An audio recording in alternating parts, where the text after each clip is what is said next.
Peace and blessings unto you. Once again, you're joined by your host, Shuaib Muhammad Omar. Thank you for tuning in to another episode of Truth Talks and Theory. All of our teachings come from our upcoming book based on theology, epistemology, and the study of virtues and vices. This episode is called The Ropes of Men. Hope you enjoy.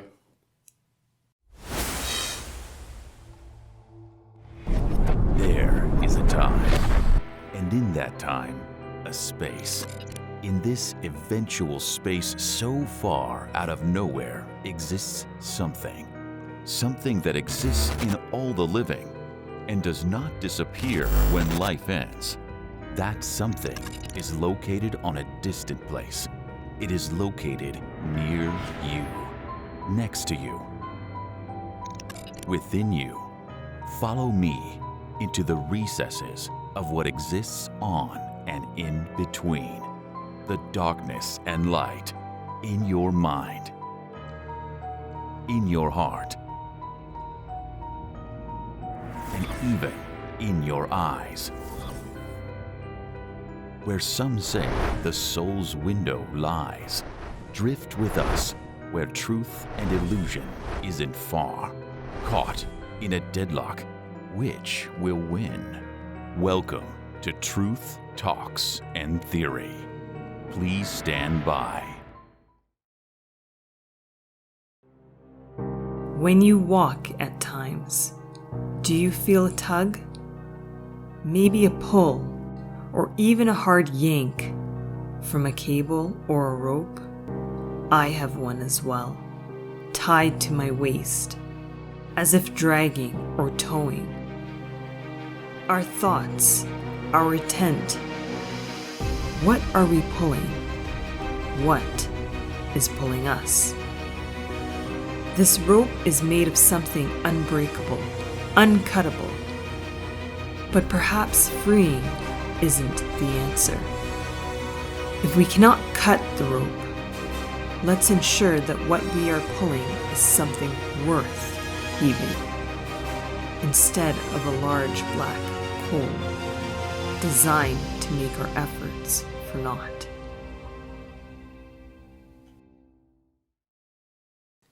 Peace and blessings unto you with faith. Welcome back to another episode of Truth Talks and Theory. In the prior video, we had discussed the existence of the Almighty, the All-Knowing.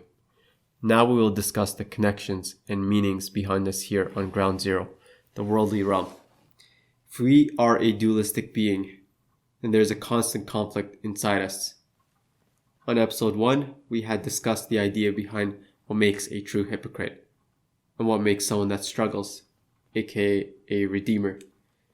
We here have come to an understanding that many who do not have any consideration or desire to pursue this all-knowing and almighty being are in stark contrast to God's existence.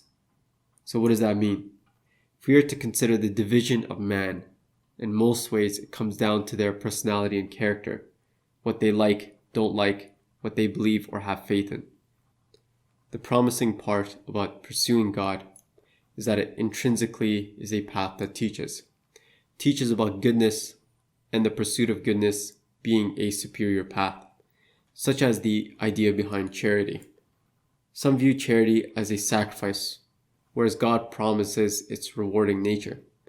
So let's ask ourselves what many may contest and say, charity is a noble idea to those that believe and do not believe. Is this true? Can we be charitable and not adhere to God? Well, let us take in the value that is God versus the value of a human being and teaching oneself what is good and bad. When it comes to perfect moral law, it can never be perfect in an imperfect being.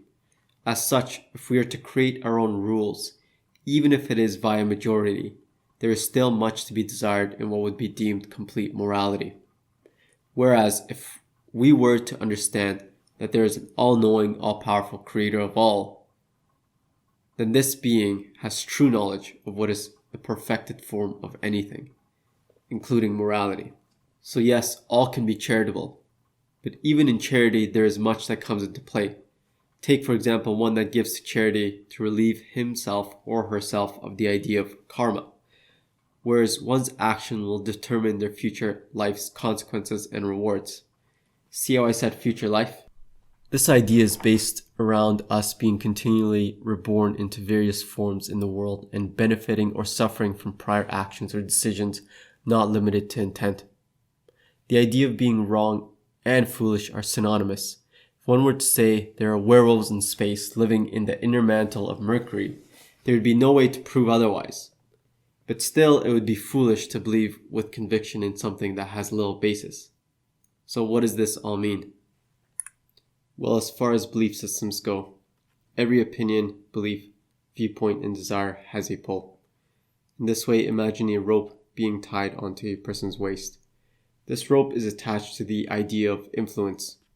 Influence being the capacity to have an effect or impression on something. As such, for every human being with an opinion, view, desire, or thought, there is a rope. That is 7.7 billion ropes being tugged in all kinds of directions, some symmetrical and some opposing. With this idea, I want to present the theme of this video. The idea of those that help, assist, and support us in our goals. There are simple, acknowledgeable facts in the world. As we mentioned earlier, the video, there are those that believe in God and those that do not. There are those that believe in multiple deities and those that do not. All these ropes are tied to one another's waist, and we are all tugging as we walk in our lives. Among those are our families, our brothers, sisters, fathers, mothers, aunts, uncles, cousins, grandparents. Each one has a rope around their waist, and even though they are our kin, we should not rely on them to help, assist, and support us in our goal of pursuing God if they themselves are not. In this way, righteousness is a scary word, and it's being made to feel like a position of self-importance. However, the concept is as real as a human that is just and fair in their dealings versus one that is selfish and unfair.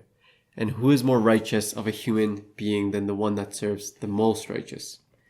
It is beyond words, it is action. As many can cheer you on your journey, but if they want to help you, their sort of help is wrapped around their desires and thoughts of what life means. Ultimately, not truly helpful on your journey. Does this mean you should mistreat those around you that aren't on the path to God? No, this means do not expect or take their support as they are pulling in a different direction than you. I will end you off on this note. Show goodwill towards mankind. Only rely on your Maker and your brothers and sisters in faith. With that, I shall leave you with a bit of poetry. In this tug of war, I held onto the ropes of many, the ropes of family, friends, and neighbors. And as I held onto theirs, they had held onto mine. No matter how hard I struggled with this, I was forever tied to mark the ground beneath my feet, over and over. Perhaps I would have been better a statue, for at least a passing flock can rest upon. Instead, moving while still, I had aged and become the dust wherein I stood.